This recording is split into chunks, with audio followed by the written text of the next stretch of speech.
Viewers, کیا حال ہے؟ امید کرتے ہیں آپ سب خیریت سے ہوں گے۔ آج کے ہمارے ڈے اسلامک چینل پر آپ سب کا خوش آمدید۔ خواب میں بیماری دیکھنے کی مکمل تعبیر جاننے کے لیے اس ویڈیو کو اینڈ تک دیکھیں، اور اس سے پہلے اگر آپ نے ابھی تک ہمارے چینل کو سبسکرائب نہیں کیا تو سبسکرائب کریں اور ساتھ میں لگے بیل آئیکن کے بٹن کو دبا دیں تاکہ ہماری ہر نئی آنے والی ویڈیو آپ تک پہلے پہنچ سکے۔ خواب میں اپنے آپ کو بیمار دیکھنا یا پھر کسی اور کو بیمار دیکھنا، اس کی مختلف صورتیں ہیں اور اس کی مختلف تعبیریں ہیں۔ اس کی تمام صورتیں اور تعبیریں جاننے کے لیے اس ویڈیو کو اینڈ تک لازمی دیکھیں۔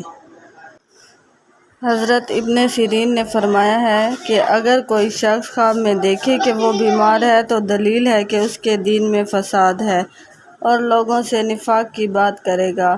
بعض اہل تعبیر نے بیان کیا ہے کہ اسی سال میں مرے گا، اور اگر دیکھے بیماری سے تندرست ہوا ہے اور گھر میں نہیں ہے اور کسی سے بات نہیں کرتا تو دلیل ہے کہ اس کی بیماری دراز نہ ہوگی اور اسی خطرے سے مرے گا، اور اگر دیکھے کہ لوگوں میں بیٹھا ہے اور باتیں کرتا ہے تو دلیل ہے جلد بیماری سے صحت اور تندرستی حاصل کرے گا۔ حضرت ابراہیم کرمانی نے فرمایا ہے اگر کوئی شخص خواب میں دیکھے کہ وہ بیمار ہے تو دکھ ہے۔ حضرت جابر مغربی نے فرمایا خواب میں طرح طرح کی بیماریاں دلیل ہے کہ اس کی فرائض اور سنتیں بے قاعدہ ہیں۔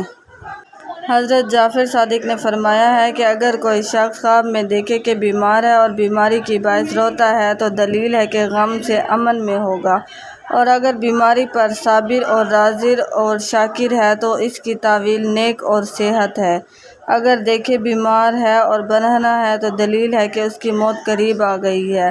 فرمان حق تعالی ہے تم ہمارے پاس ایک ایک ہو کر آؤ گے جیسے ہم نے تم کو پہلی بار پیدا کیا۔ خواب میں بیماری دیکھنا، اور اگر اسی بیماری کی حالت میں ہے تو اس کی موت ہے، اور اگر اس سے تندرست ہو گیا ہے تو پھر اس کی